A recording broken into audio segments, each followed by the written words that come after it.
Hello, welcome everyone. आज फिर से एक नया टॉपिक और नया टॉपिक के साथ साथ महत्वपूर्ण और बहुत ही महत्वपूर्ण आपके समझ के लिए भी और एग्ज़ाम के लिए भी, दोनों के लिए यह महत्वपूर्ण टॉपिक है। और इस महत्वपूर्ण टॉपिक में जाने से पहले मैं एक हिंट क्या बोलूँ इसको, आपको एक छोटा सा एग्जाम्पल दूँ। जैसे हम छोटे बच्चे को हम खिलौना देते हैं, खिलौना में क्या होता है, बच्चे एक दिन खेलता है, 2 दिन खेलता है, उसके बाद क्या करता है, वो वैज्ञानिक दृष्टिकोण अपनाता है। इसको ऐसा कर दूं तो क्या होगा, इसको यहाँ से निकाल के यहाँ जोड़ दूं तो क्या होगा। बस वही काम अब यहाँ करने वाले हैं। मतलब हमने क्या देखा, एक देखा इलेक्ट्रिक डाइपोल देखा, दूसरा हमने क्या देखा या क्या सीखा, एक समान विद्युत क्षेत्र सीखा, मतलब यूनिफॉर्म इलेक्ट्रिक फील्ड और इलेक्ट्रिक डाइपोल। अब दिमाग में आना चाहिए, आपके दिमाग में आना चाहिए कि इन दोनों में यदि ऐसा कुछ करें कि हम इलेक्ट्रिक डाइपोल को इसमें रख दें तो क्या होगा, बात ही आनी चाहिए। और जब तक आप लोग ऐसा दृष्टिकोण नहीं लाएंगे, साइंस पढ़ने में मज़ा नहीं आएगा। साइंस पढ़ने में मज़ा तब है जब परत दर परत आप क्वेश्चन ऊपर क्वेश्चन निकालें। मैं बार बार बोलता हूँ इसलिए कि आप एनालिसिस करें।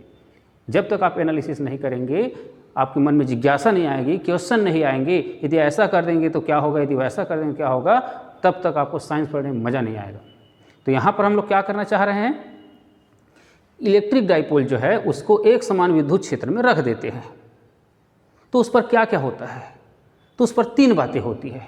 ठीक है, एक बात होती है क्या, उस पर एक बल लगता है और एक बल युग्म लगता है जो उसको क्या करता है, घुमाने का कार्य करता है। आघूर्ण याद करो, आप लोग कक्षा 11वीं में पढ़े हैं ऐसा। और उस आघूर्ण को मैं ज़्यादा आपको उस कक्षा 11वीं में तो नहीं जाऊंगा, मैं ज़्यादा 12वीं के हिसाब से चलूँ। एक बल लगता है और वह बल आघूर्ण क्या करता है, बल युग्म क्या करता है, उसको उस इलेक्ट्रिक डाइपोल को घुमाने का प्रयास करता है। तो हम उस बल युग्म के आघूर्ण की गणना करेंगे। दूसरा, उस इलेक्ट्रिक डाइपोल को हमने कहाँ रखा है, एक समान विद्युत क्षेत्र में रखें तो, और उसको घुमा रहे हैं तो उसमें कार्य संपादित हो रहा है, तो उस इलेक्ट्रिक डाइपोल को घुमाने में संपादित कार्य की गणना करेंगे। और तीसरा हमारे पास क्या होगा, उस इलेक्ट्रिक डाइपोल में कितना पोटेंशियल एनर्जी, विद्युत स्थितिज ऊर्जा संचित हुई, उसकी गणना करेंगे। और ये आपके पेपर के दृष्टिकोण से भी बड़ा महत्वपूर्ण टॉपिक है। तीनों को आपको लेकर चलना है। तो मैं यहाँ पर हेडिंग को लिख दूँ पहले, और हेडिंग में तीनों एक साथ लूँगा, उसके बाद एक एक हेडिंग पर काम करेंगे। ठीक है, पहले तीनों हेडिंग को हम एक्साई या कंबाइन ले लें, ताकि हमको समझ में रहे कि इलेक्ट्रिक डाइपोल को हम क्या कर रहे हैं, एक समान विद्युत क्षेत्र में रख रहे हैं, तो उस पर क्या क्या घटनाएं घटित हो रही है, उसको हमारा नॉलेज में रहे। उसके बाद तीनों में बारी बारी से काम करेंगे। तो यहाँ पर क्या होगा,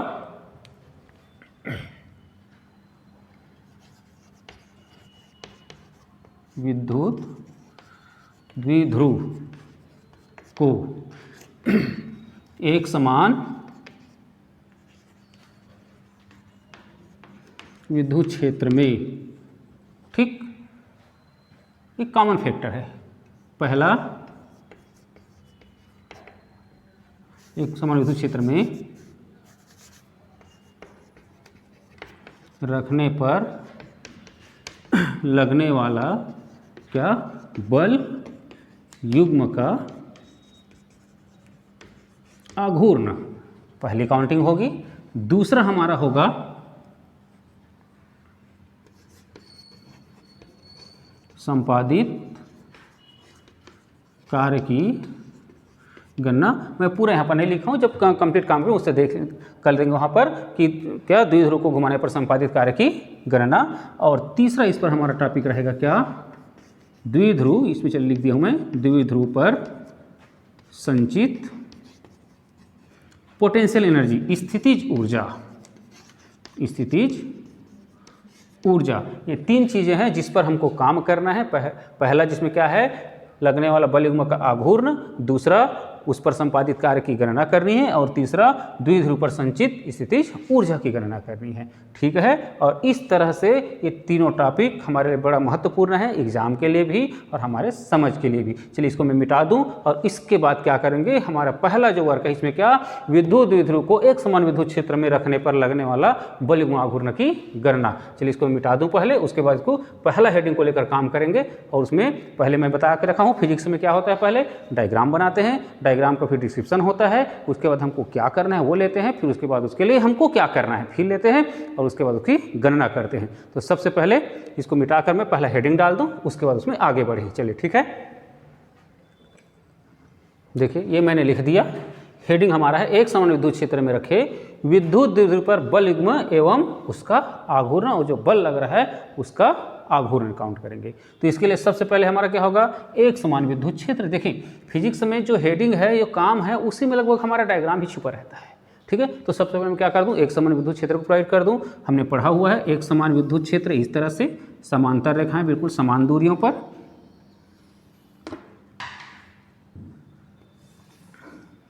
ठीक, ये हो गया। अब इस पर क्या करेंगे, क्षेत्र में क्या रखेंगे, इलेक्ट्रिक डाइपोल। तो यहाँ पर क्या करें, ये ई तीव्रता का एक समान विद्युत क्षेत्र है। ठीक है,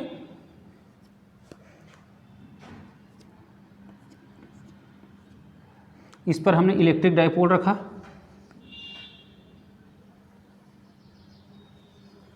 इस तरह से मान लो इसका नाम दे दे क्या, ए और बी, जो प्लस क्यू आवेश और माइनस क्यू आवेश से मिलकर बना हुआ है।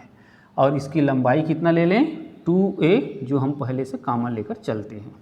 ठीक है, 2a लंबाई का एक इलेक्ट्रिक डाइपोल है ए बी, जिसे हमने क्या एक समान विद्युत क्षेत्र में कैसे रखे हैं, तो एक समान विद्युत क्षेत्र के क्षेत्र रेखाओं के साथ कितना कोण बनाते हैं, यदि थीटा कोण बनाते हुए रखें, सपोज दैट। ठीक है, तो इस समय जो बात लेकर, जो मन में बात लेकर डायग्राम प्रोवाइड की जा रही, उसी को हमको क्या करना होगा, डिस्क्रिप्शन पूरा लिखना होगा। ठीक है, इसलिए फिर हम पहले डायग्राम प्रोवाइड करें, फिर डायग्राम के नीचे ही क्या करें, उसका पूरा डिस्क्रिप्शन को लिखें। ठीक, अब उसमें क्या है, अब इसमें क्या होगा, देखें इस पर एक बल लगेगा। ठीक, प्लस क्यू आवेश के कारण यहाँ पर और माइनस क्यू आवेश के कारण यहाँ पर। ठीक, विद्युत क्षेत्र की तीव्रता कितनी है, ई है, और ये कितना है, आवेश प्लस क्यू आवेश। तो इस पर एक बल लगेगा, ये होगा बल क्या, प्लस क्यू ई। याद कीजिए है विद्युत क्षेत्र में, थोड़ा सा मैं हिंट करके बता दूं, हमने इसको ले चुका है पहले से। विद्युत क्षेत्र की तीव्रता का सूत्र क्या है, equal to F upon Q. ठीक है, तो बल क्या मिल रहा है तीव्रता की भाषा में, एफ इक्वल टू क्या, ई इंटू क्यू। और यही जो बल है प्लस क्यू आवेश के कारण यहाँ पर प्रोवाइड हो रही है, जो इसको इधर घुमा ले जाने का प्रयास करता है, और माइनस क्यू आवेश के कारण इधर बल लगेगा। ठीक, ये क्या होगा, माइनस क्यू ई, जो इसको इधर लाए, और इस तरह से क्या करता है, इसको रोटेट करने का या घुमाने का प्रयास करता है। सफल होता है नहीं होता है, वो बात की बातें हैं। ठीक है, और यह प्रयास करते हुए एक बल पेयर बन गया, तो बल युग्म का निर्माण करता है, और इसी बल युग्म के का क्या निकालेंगे हम लोग, आघूर्ण निकालेंगे। आघूर्ण क्या होता है, आघूर्ण किन्हीं दोनों बलों में से कोई एक बल का परिमाण और उन दोनों बलों के क्रिया रेखा की लंबवत दूरी। ठीक है, लंबवत दूरी लेंगे। तो यहाँ पर लंबवत दूरी लेने के लिए हम लोग क्या करेंगे, देखें इसको, ये क्या है, लंबवत दूरी नहीं है ये। ठीक, लंबवत दूरी कैसे होगी, इस तरह से, इसको थोड़ा आगे बढ़ाऊंगा मैं, और यहाँ से इस पर लंब डालेंगे। ठीक है, चलिए ए बी और चला गया है, तो यहाँ पर क्या कर दूँ मैं, ये सपोज है बी है, ये तो क्या कर दूँ यहाँ पर सी कर दूँ। ठीक, मतलब ए से हमने क्या कर दिया, यहाँ पर लंब डाले और इसी लंबवत दूरी का गुना करेंगे। ठीक, अब यहाँ पर हमारा डायग्राम लगभग कंप्लीट हुआ है, और इस डायग्राम को जिस हिसाब से, जिस सोच से हमने जो बनाया हुआ है, उसका पूरा डिस्क्रिप्शन हमको क्या करना होगा, नीचे लिखना होगा। ठीक, तभी हमारा वर्क पूरा होता है। हम बस डायग्राम बना दिए और कोई डिस्क्रिप्शन नहीं लिखे, तो सामने वालों को क्या समझ में आ गया, ये क्या है, बी क्या है, 2a क्या है। यहाँ 2a की जगह मैं 2 भी लिख सकता था, 2c लिख सकता था भाई, लेकिन मुझे बताना तो पड़ेगा कि 2a को मैंने क्या लिया है, क्या चीज़ है, e क्या चीज़ है, ठीक, q क्या चीज़ है, ये बताना पड़ेगा। ठीक, तब जब तक आप नहीं बताएंगे सामने वाले को समझ में नहीं आएगा। तो मैं पूरा डायग्राम प्रोवाइड कर दिया हूँ। अब इस डायग्राम का पूरा डिस्क्रिप्शन यहाँ पर लिख देता हूँ आपके नोट्स के लिए। चलिए पहले लिख दूँ, उसके बाद फिर उसमें क्या करेंगे, पूरा कंप्लीट इसकी गणना करेंगे। चलिए पहले इसको लिख दूँ मैं,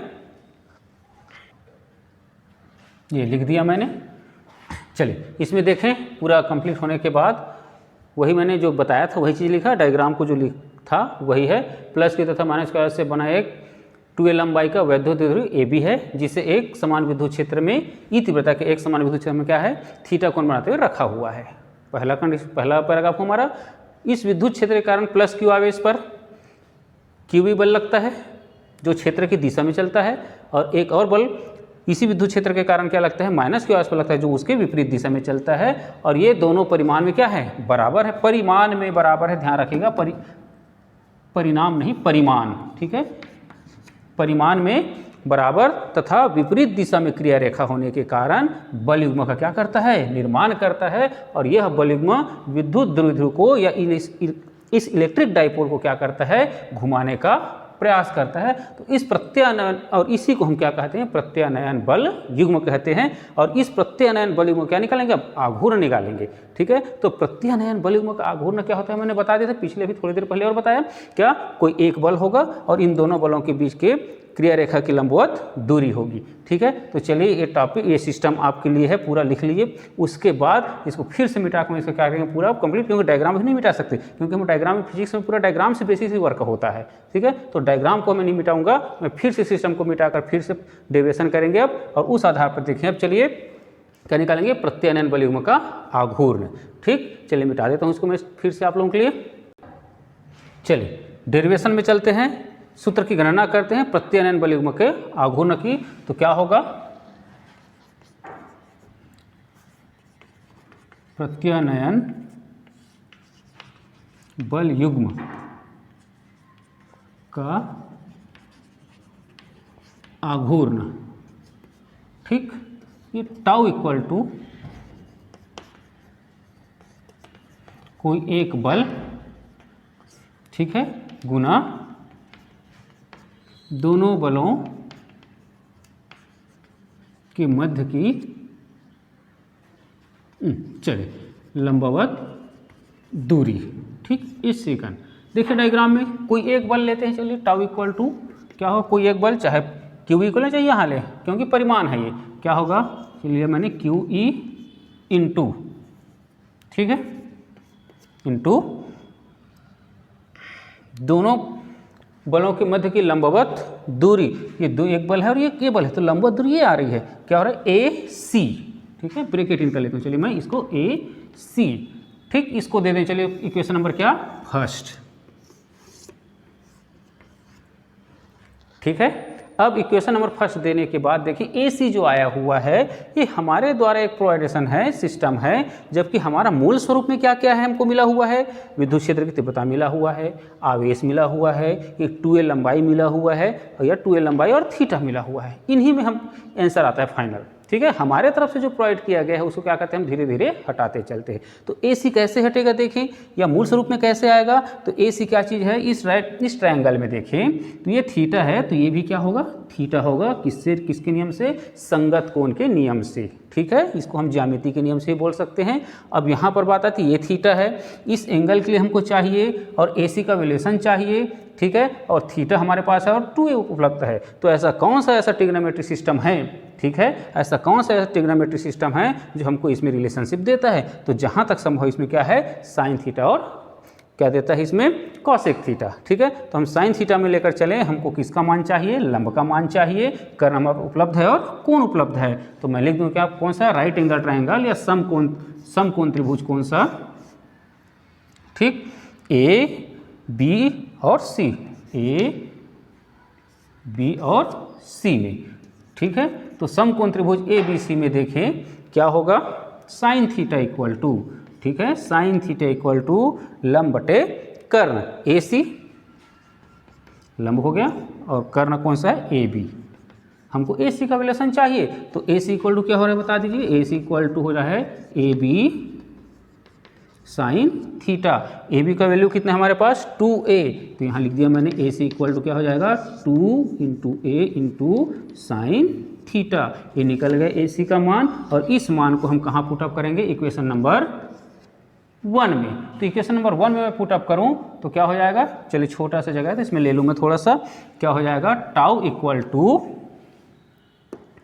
Q into E, A C का मान कितना आया, इंटू 2a साइन थीटा, ठीक, Q into A into Q into E into 2a sine theta, tau equal to लेकर चलें तो अच्छे से लिखें, क्या हो जाएगा 2QA, कुछ प्रोसेस है यहाँ पर, into E into sine theta. हम जानते हैं 2QA क्या चीज़ है, विद्युत द्विध्रुव का आघूर्ण, याद आया। तो हम लिख सकते हैं क्या, इसको हम रो से दर्शाते हैं, 2QA क्या चीज़ है, द्विध्रुव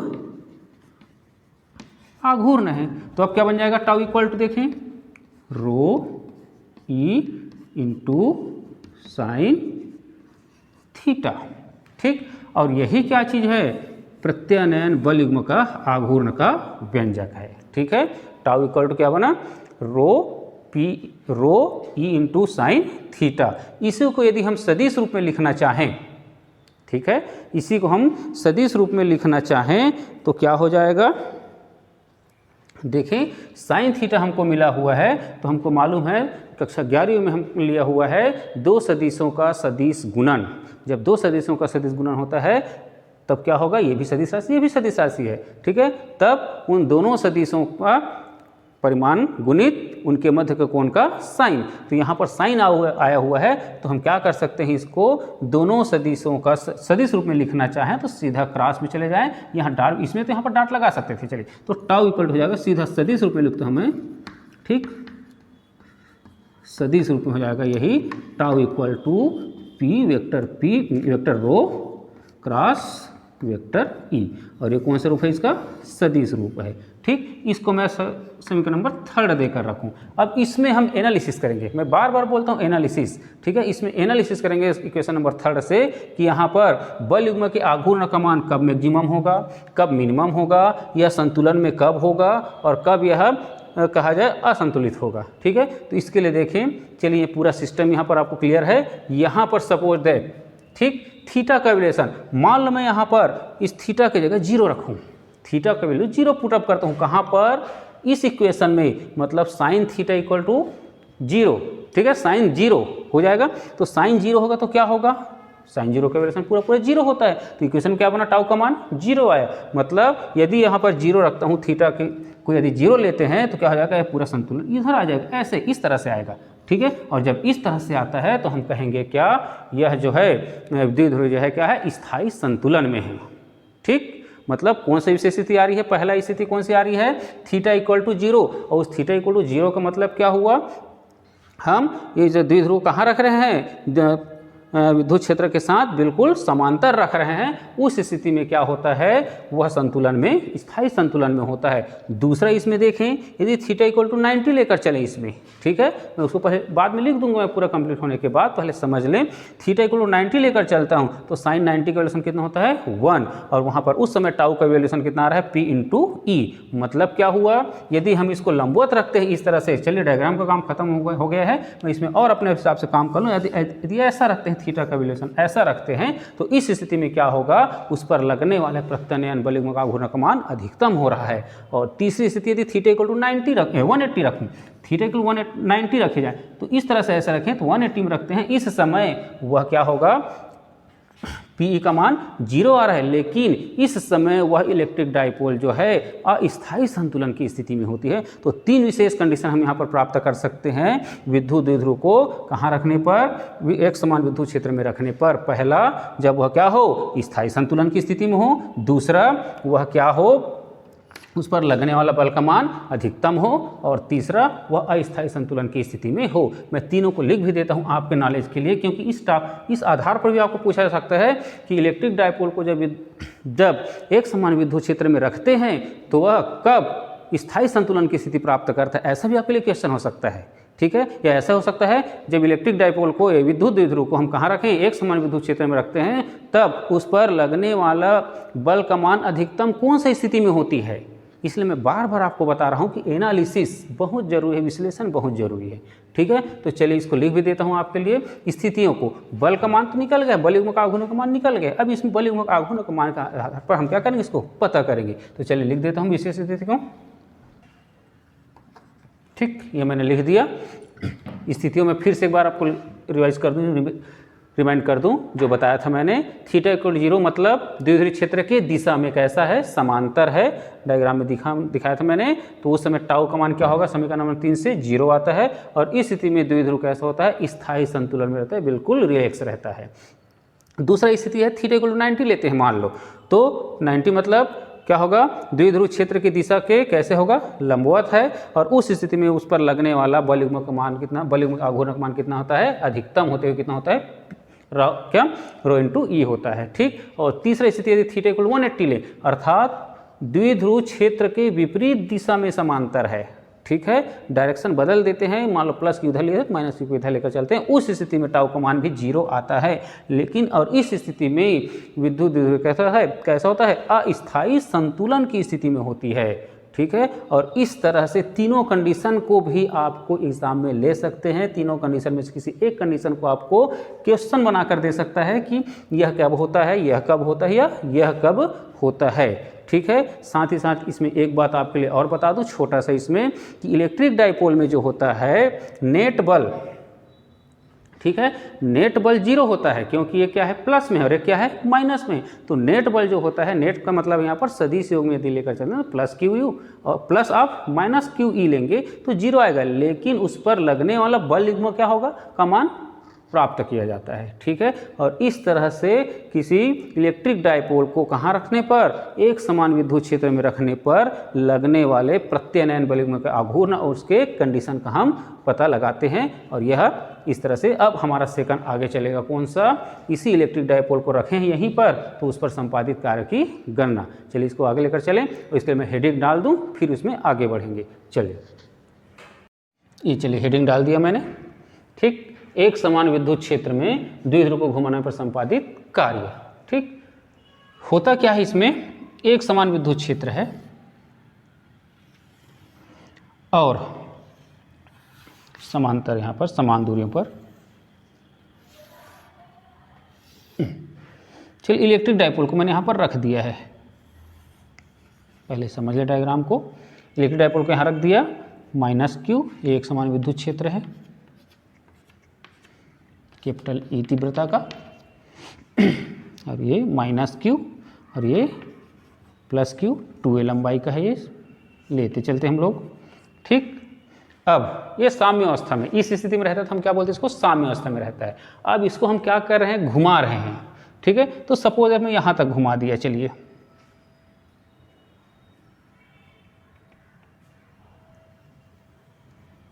ठीक, यहाँ तक घुमा के ला दिया इस तरह से। ठीक, ये हो गया कि अब यहाँ प्लस क्यू यहाँ तक आ गया। हमने क्या किया, इस साम्य अवस्था से यहाँ तक घुमा दिया, थीटा कोण घुमा दिए, और इस थीटा कोण तक, ठीक है, अब थीटा की जगह बाद में जो भी ले सकते हैं। ठीक, थीटा कोण तक घुमा दिया, तो इस साम्य अवस्था से इसको थीटा कोण तक घुमाने में कितना कार्य संपादित करना पड़ता है, हम इसकी गणना करेंगे। ठीक है, क्लियर सबको। तो इस स्थिति में तो पहले डायग्राम है, तो डायग्राम के बाद हम क्या कर दें, इसको थोड़ा सा लिख दें, इसके डायग्राम का डिस्क्रिप्शन जो मैं बार बार बोलते रहता हूँ। ठीक है, तो यहाँ पर क्या होगा, ई तीव्रता के एक समान विद्युत क्षेत्र में हमने क्या किया है, इलेक्ट्रिक डाइपोल जो रखा हुआ है साम्य अवस्था में, उसको हम साम्य अवस्था से थीटा कोण घुमाना चाह रहे हैं, तब उस थीटा कोण घुमाने पर उस पर कितना कार्य संपादित करना पड़ता है। ठीक है, क्योंकि हमको अब बल प्राप्त हो चुका है, टाउ के रूप में बल प्राप्त हो चुका है, और वह जो बल के माध्यम से क्या करेंगे, उस पर थीटा कोण, ठीक है, स्थापित करेंगे, और उस आधार पर इसको क्या होगा, कार्य की गणना होगी। चलिए थोड़ा सा इसको डायग्राम को मिटाकर मैं सीधा उस पर काम करूँ। ठीक, फाइनल एक ही बार में लगभग काम हो जाना चाहिए इसमें। ठीक, चलिए ये लिख दिया मैंने, आघूर्ण का एक द्विध्रुव जिसे ई तीव्रता के विद्युत क्षेत्र में थीटा कोण बनाते हुए रखा गया है। हम जानते हैं इस स्थिति में क्या होगा, इस स्थिति में लगने वाला, चलिए प्रत्यानयन बल युग्म का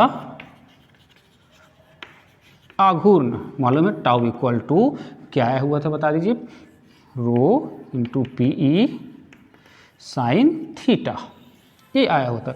और इस बल के माध्यम से हम क्या करें, ये हो गया फर्स्ट इक्वेशन, चलिए लेकर चले। इस बल के द्वारा हम क्या करेंगे, उसको हम अल्पकोण, देखिए कोई कार्य संपादित, जब पिछली 11वीं भी आपने पढ़ा हुआ है, जब कोई कार्य की गणना की जाती है, कार्य संपादित की गणना की जाती है, तो पहले अल्पांश में जाते हैं, फिर उसके बाद पूर्णांश में जाते हैं। अल्प कार्य की गणना पहले करते हैं, फिर उसके बाद समेकित करके या तो समाकलन करके, ठीक है। हम क्या करते हैं, पूर्ण कार्य की गणना करते हैं। तो क्या करें, यदि इस थीटा कोण, ठीक है, थीटा कोण से द्विध्रुव को, ठीक है, अल्पकोण कितना घुमा दें, डी थीटा घुमाया जाए तो अल्प कार्य होगा, तो अल्प कार्य डी डब्ल्यू, ठीक है। तो डी डब्ल्यू इक्वल टू क्या हो जाएगा, डी डब्ल्यू इक्वल टू, हमारे पास सूत्र क्या है कार्य का, बल गुणित विस्थापन। तो हमारे पास बल के रूप में क्या मिला हुआ है, टाउ। तो क्या होगा, टाउ इंटू ये होगा डी थीटा। समीकरण 1 से टाउ का मान रख दें तो क्या हो जाएगा, D W equal to rho into E sine theta into D theta. इसको दे दें समीकरण नंबर कितना, चलिए यहाँ के लिए तो ये चलेगा किसमें, 2 में चलेगा, ठीक है। अब ये तो अल्प कार्य की गणना, हमको क्या करना है, पूरा थीटा कोण तक घुमाने में संपादित कार्य की गणना करें। तो हम क्या करें, यदि, ठीक है, इस बल के माध्यम से उस द्विध्रुव को हम क्या करें, पूर्ण घुमाएं, और कहाँ, थीटा इक्वल टू कहाँ से, सपोज दैट थीटा 1 से थीटा 2 कोण तक घुमाया जाए। मतलब यदि द्विध्रुव को थीटा इक्वल टू थीटा 1 से थीटा इक्वल टू थीटा 2 तक, ठीक है, घुमाया जाता है, तो संपादित कौन सा, टोटल कुल कार्य, ठीक है। जब कुल कार्य की गणना करें हम क्या कर देंगे, इस लिमिट पर, इस क्राइटेरिया पर, या इस लिमिट पर, या इस सीमा पर हम क्या करेंगे, समीकरण 2 का समाकलन करेंगे, ठीक है। तो समीकरण 2 का समाकलन इस तरह से डी डब्ल्यू इक्वल टू हो जाएगा integration of theta 1 to theta 2 rho into E into sine theta D theta, ठीक है। ये तो हो जाएगा संपादित कुल कार्य, डब्ल्यू इक्वल टू कांस्टेंट बाहर निकल जाएगा इसमें, रो इंटू ई क्या बचा, theta 1 to theta 2 sine theta D theta, ठीक है। अब इसमें चले इधर आए तो क्या होगा, चलिए W इक्वल टू क्या आ रहा है देखें, रो इंटू ई साइन थीटा का समाकलन minus of cos theta, limit क्या है हमारा, थीटा 1 टू थीटा 2। यहाँ पर उसको दे सकते हैं क्या, चूंकि integration of sine of X of D X equal to होता है माइनस कॉस एक्स, ठीक है। फिर इसमें अब क्या करें, पुटिंग लिमिट करें, लिमिट रखें, पुटिंग लिमिट, तो W इक्वल टू क्या हो जाएगा, rho into E minus cos upper limit minus of minus upper limit है ये 2 होगा कॉस थीटा 2, ठीक है। हल करें, W इक्वल टू हो जाएगा rho into E minus cos theta 2 plus, sorry यहाँ पर क्या होगा, थीटा कॉस थीटा 1, अच्छे से लिख दें, इसको क्या हो जाएगा, W equal to rho into E cos theta 1 minus cos theta 2। और यही क्या होगा, इलेक्ट्रिक डाइपोल को कहाँ पर एक समान विद्युत क्षेत्र में, ठीक, थीटा 1 से कितने तक, थीटा 2 कोण घुमाने तक संपादित कार्य का व्यंजक होगा।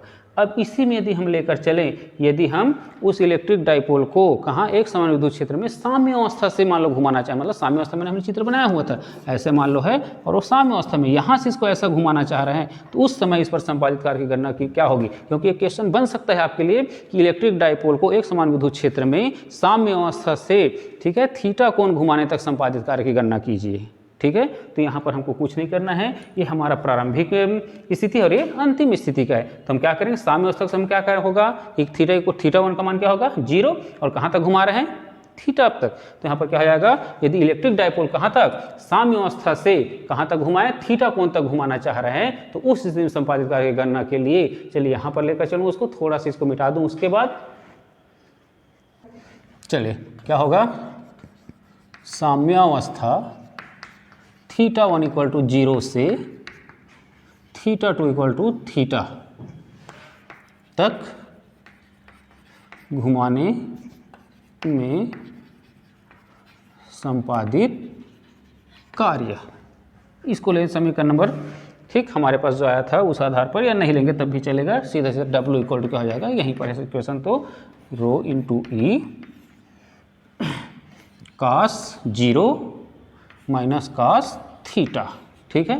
तो W = क्या हुआ, ρ × E × cos 0 का रिलेशन कितना होता है 1, तो यहाँ पर क्या आया 1 - cos थीटा, और यही क्या हुआ, इलेक्ट्रिक डायपोल को कहाँ से, साम्य अवस्था में से कहाँ तक घुमाने में, थीटा कोण तक घुमाने में संपादित कार्य का व्यंजक है। ये भी आपको पेपर में पूछ सकता है, इससे रिलेटेड पूछ सकता है कि कोई इलेक्ट्रिक डायपोल जो है विद्युत क्षेत्र में कहाँ पर है, साम्य अवस्था में है, तब उसको घुमाने में थीटा कोण तक घुमाने में संपादित कार्य की गणना कीजिए, व्यंजक प्राप्त कीजिए करके। चलिए अब हमारा थर्ड टॉपिक चलेगा, थर्ड नहीं बोलूँगा, इसी में जो थर्ड हमारा टॉपिक है कौन सा, स्थितिज ऊर्जा की गणना करनी है। मतलब इलेक्ट्रिक डायपोल को हम कहाँ रखे हैं, एक समान विद्युत क्षेत्र में रखे हैं, तब उसमें कितनी पोटेंशियल एनर्जी, ठीक है, आती है, उसकी भी गणना करनी है। मैंने शुरू में बताया था, आप याद करो कि हम तीनों को पढ़ेंगे एक साथ, और तीनों में से कोई भी एक हमको पेपर में भी आ सकता है, और तीनों को हमको समझ के रखना भी है।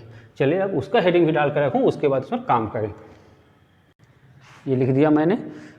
चलिए अब इसके लिए जब काम करेंगे तो इसमें एक कंडीशन आता है, इलेक्ट्रिक डायपोल को जब विद्युत क्षेत्र में एक विशेष स्थिति में रखते हैं, और उस विशेष स्थिति के कारण, ठीक है, एक विशेष स्थिति में रखते हैं, और उस विशेष स्थिति के कारण उसमें जो ऊर्जा संचित होती है या ऊर्जा संरक्षित होती है, उसको हम क्या कहते हैं, उसकी पोटेंशियल एनर्जी कहते हैं, ठीक है। अब वह विशेष स्थिति क्या होगी वो बाद में देखेंगे, ठीक।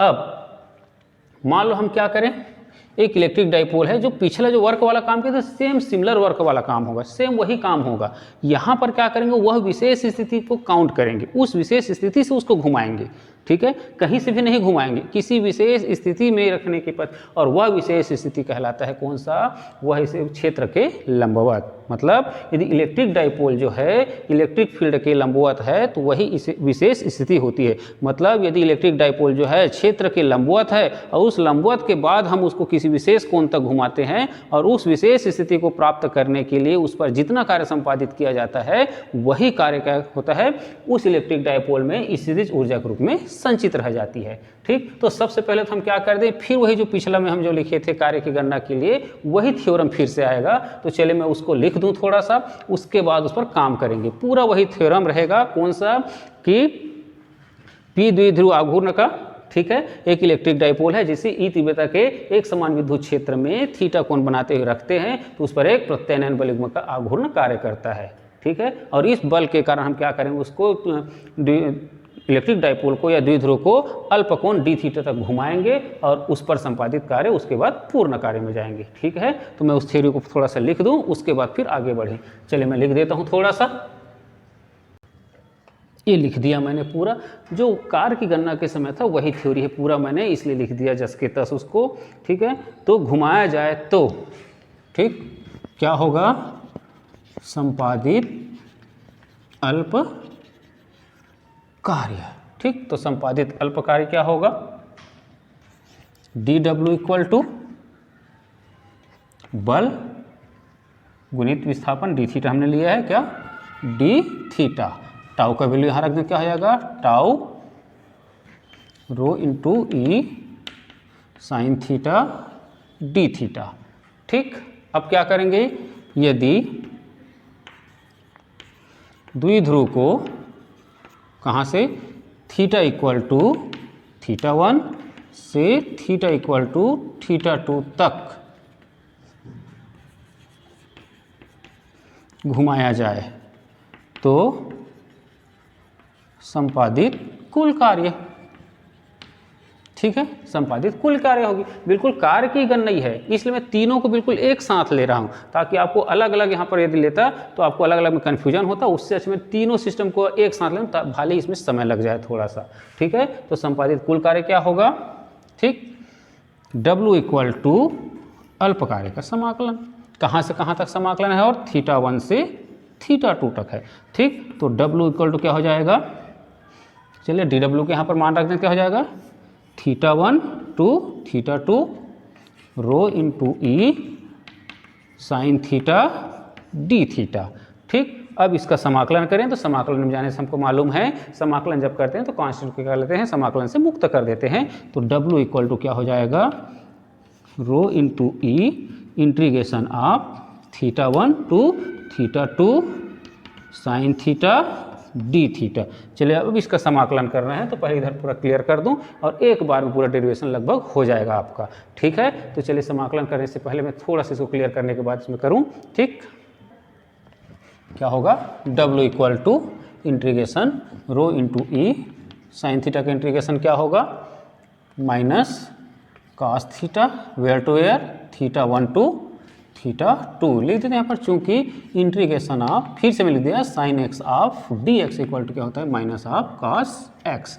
ठीक, माइनस को बाहर ले लें, क्योंकि हमें पहले ले हैं क्या? आघूर्ण के विपरीत घुमा रहे हैं हम लोग। ठीक है, विपरीत मतलब हमारा एक आइडेंटिटी रहना चाहिए। विपरीत का आइडेंटिटी फिजिक्स में क्या है? माइनस है, तो हम विपरीत घुमा रहे हैं तो माइनस हम बाहर ले लें, तो क्या हो जाएगा? Minus of rho into E cos theta, एक बार फिर से लिख दे रहा हूँ, θ1 टू θ2। अब यहाँ पर पुटिंग लिमिट करें तो क्या हो जाएगा? Putting limit W equal to minus of rho into E cos θ2 minus cos θ1। ठीक, कॉस θ2 माइनस कॉस θ1। अब हम यहाँ पर, ये तो हो गया कार्य की गणना में यदि काम करें तो यहाँ तक तो हमको उसमें भी प्राप्त हुआ था। हम यहाँ पर क्या कर रहे हैं? पोटेंशियल एनर्जी की काउंटिंग कर रहे हैं, स्थितिज ऊर्जा की गणना कर रहे हैं। और स्थितिज ऊर्जा की गणना किस में होती है? जब वह इलेक्ट्रिक डायपोल क्या हो, कहाँ पर हो? साम्य अवस्था पर हो। और साम्य अवस्था किसको कहते हैं? जब वह इलेक्ट्रिक डायपोल कहाँ हो? इलेक्ट्रिक फील्ड के लंबवत हो। और लंबवत स्थिति से जब उसको घुमाते हैं तो उस समय घुमाने पर जो कार्य प्राप्त होता है या कार्य होता है, वही उस इलेक्ट्रिक डायपोल पर स्थितिज ऊर्जा या पोटेंशियल एनर्जी के रूप में संचित रहता है। अब क्या करेंगे? तो हम क्या करेंगे यहाँ पर? इसको साम्य अवस्था से या मानक अवस्था से, साम्य अवस्था नहीं बोलता मैंने, मानक अवस्था। ठीक है, मानक अवस्था से घुमाएंगे यहाँ पर। ठीक, थोड़ा सा पिछले भी साम्य अवस्था बोले, सॉरी उसको। ठीक, मानक अवस्था से घुमाएंगे तो मानक अवस्था क्या कहलाएगा? इसका लंबवत अवस्था। ठीक, तो क्या करें?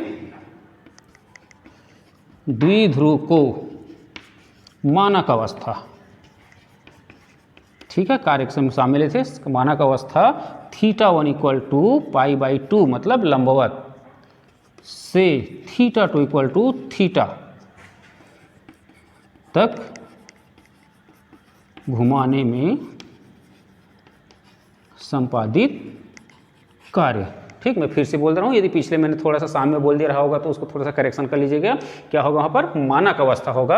और मानक अवस्था किसको कहते हैं? लंबवत अवस्था को कहते हैं। और उसको मानक अवस्था क्यों कहते हैं उसको हम काउंटिंग करें उसके बाद देखेंगे, थोड़ा सा आएगा इसे विशेष स्थिति के समय हम देखेंगे वास्तव में लंबवत अवस्था को मानक अवस्था क्यों कहते हैं उसको। ठीक है, तो चलिए यहाँ पर तक घुमाने में संपादित कार्य की गणना। ठीक, तो इसको फिर से मैं यहाँ पर मिटाकर चलूँ। क्या होगा? W equal to rho into E क्या कॉस, कहाँ तक घुमा रहे हैं हम लोग? वर्तमान अवस्था थीटा तक। कहाँ से घुमा रहे हैं? माइनस कॉस π/2 से। ठीक, हल करें इसको, देखें क्या आता है। ये माइनस यहाँ पर छूट गया शायद यहाँ का।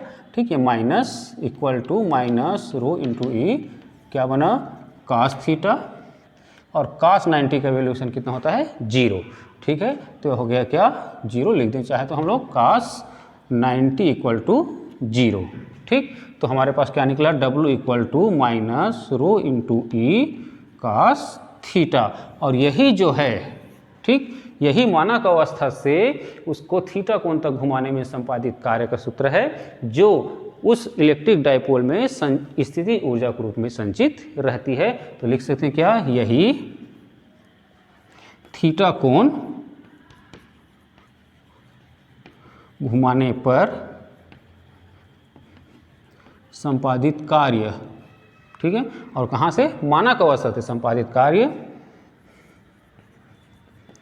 द्विध्रुव में कौन से ऊर्जा के रूप में, स्थितिज ऊर्जा के रूप में संचित होती है, ठीक। मतलब यदि आपको कहता है कि इलेक्ट्रिक डायपोल में संचित स्थितिज ऊर्जा की गणना कीजिए तो यहाँ तक करना है, ठीक। अब बात आती है इसमें विशेष स्थितियाँ जो आपको रिक्वेश्चन कर सकता है कि विशेष स्थितियाँ निर्मित करने के बाद देखेंगे उसमें कंडीशन के आधार पर हमारे पास क्वेश्चन बनते हैं, तो उस क्वेश्चन को भी हमको लेकर चलें, क्योंकि आपके स्टैंडर्ड के जो स्टैंडर्ड के है 12th स्टैंडर्ड में उससे रिलेटेड क्वेश्चन करते हैं, ठीक है। तो उस स्टैंडर्ड के हिसाब से देखें, तो विशेष स्थिति में देखें क्या क्या होते हैं। 3 स्थिति ले सकते हैं इसमें, फिर से कहाँ तक घुमाया, कितना घुमाया उस हिसाब से। तो चलिए इसको भी लेकर चलूँ, कंप्लीट कर दूँ विशेष स्थिति को यहाँ पर मिटाकर। अतः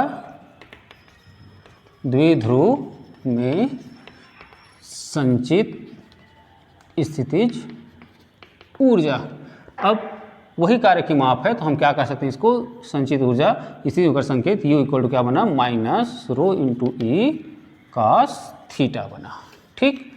अब विशेष स्थिति में जाएं तो पहला है यदि थीटा इक्वल टू 0 लें तो देखिए क्या होगा, U equal to minus P into E cos 0, और cos 0 इक्वल टू 1 होता है, तो क्या होगा, माइनस रो इंटू ई। और इस समय देखें, ठीक है, इस स्थिति में, ठीक,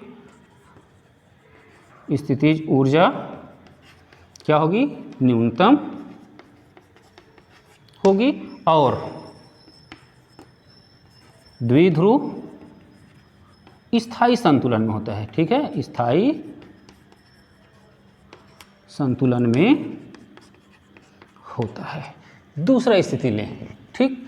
दूसरा स्थिति में क्या कर रहा हूँ, 180 वाले को ले रहा हूँ, थर्ड में 190 वाले को लूँगा, ठीक है। दूसरा स्थिति यदि थीटा इक्वल टू 180 180 अंश हो तो क्या होगा, U equal to minus rho into E cos 180 से, ठीक है। cos 180 से लेकर चलें तो क्या होगा, cos 180 के लिए अधिकतम होगा, ठीक है। इस समय क्या हो जाएगा, U equal to P into E होगा, ठीक। और इस समय